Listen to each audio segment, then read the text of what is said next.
Hello, everyone. Welcome back to my channel, and I hope that you all are doing amazing.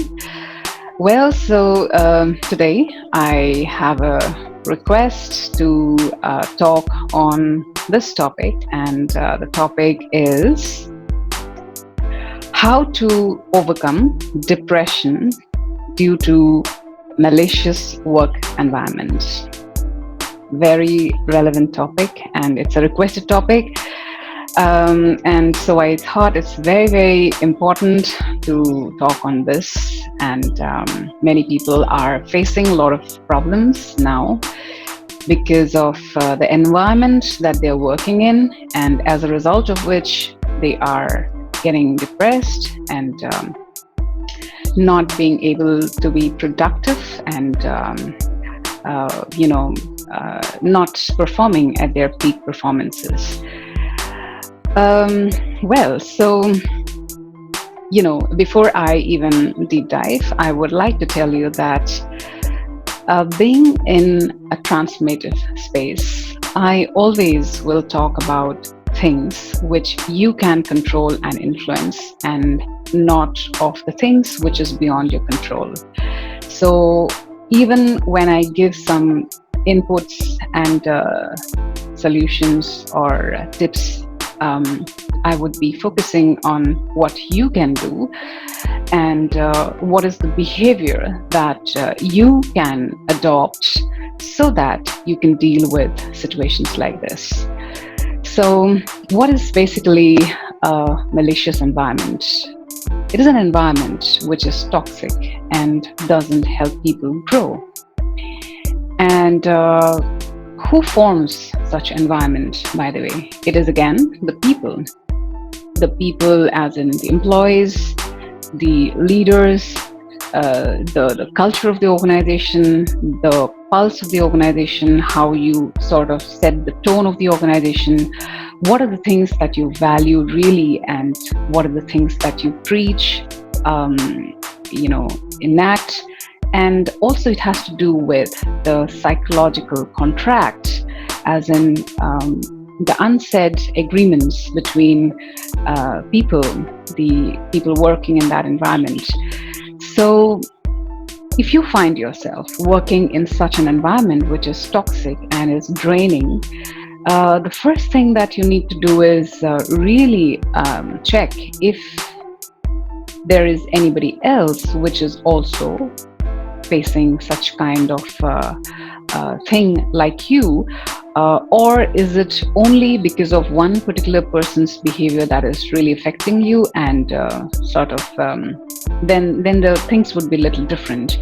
So if it is a toxic environment altogether, and you are at a position where you can really bring about transformation, then definitely you have to do some OD intervention work, some transformative work, and that is a different gamut. But I'm assuming that since this question came to me from a single individual saying that it is difficult to, be working in a toxic environment, malicious environment, where there is too much of unhealthy politics, too much of pulling down, no support, no trust, then what do we do? Because as a result of this, I'm getting stressed. And especially in times of COVID, when most of the people, they are literally, they know, and it's a fact, and there's nothing shying away, that to look for a different job, it is difficult. So how do you deal in such a scenario? And on top of that, if in such environments, you have narcissist leaders, the leaders who are very controlling, who sort of doesn't have any empathy, doesn't feel for any people, but just goes by highway or my way kind of a thing, then definitely it is very difficult to deal with. And usually toxic environments are created by leaders like this, who kind of model behaviors which is not very effective and good for the people, and it percolates down, and that's how it gets created, right? As an employee, all I say is, first, lean back and don't let it in. Don't let the toxicity get into you. Yeah, I know it's difficult. It's easy said than done, but again, you have to pick up a practice because you have to bring about a change in the way you are responding to that environment. Because now you have to absolutely focus on the things that you can control. If you remember, there is this circle of influence, right, by Stephen Covey, and it says that in between there is this circle of control, and then there is this circle of influence, and everything outside that is like beyond your control. You can't control it, so you can't change the environment. In a day or two. It has to be a process which is led by the leadership and the people leaders.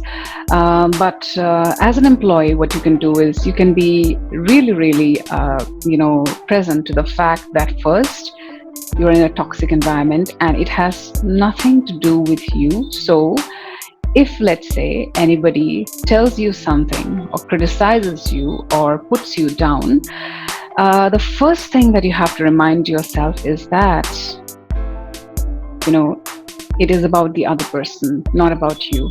Do not let another person's behavior affect you at all, right?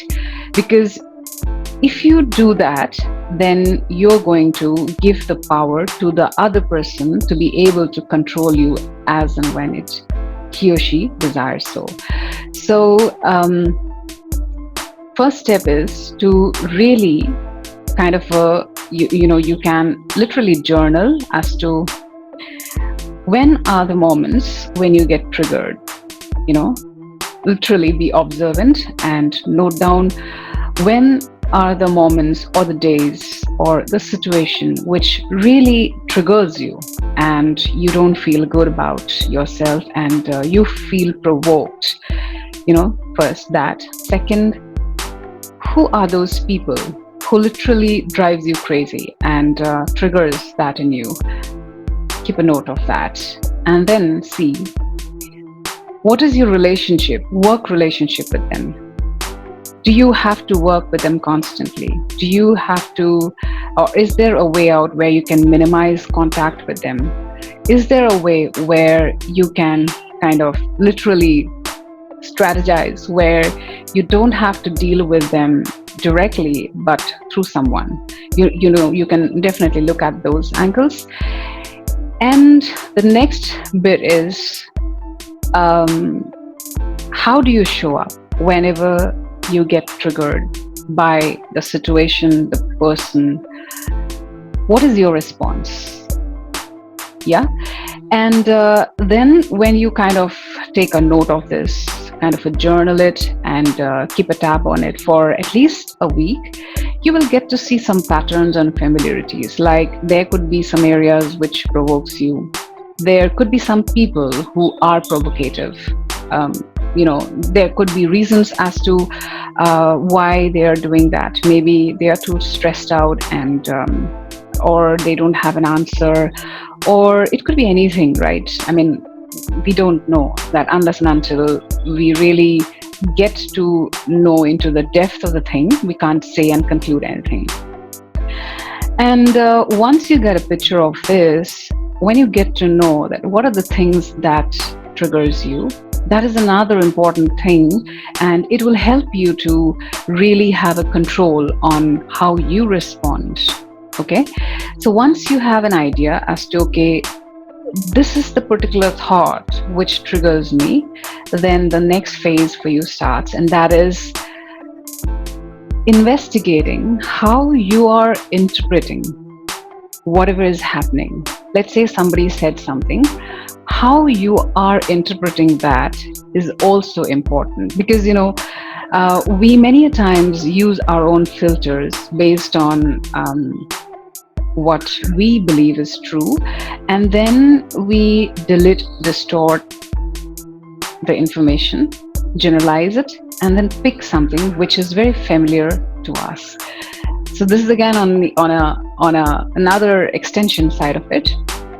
Like, what is the interpretation of the situation? Or somebody said something to you, how did you take it? How did you interpret it?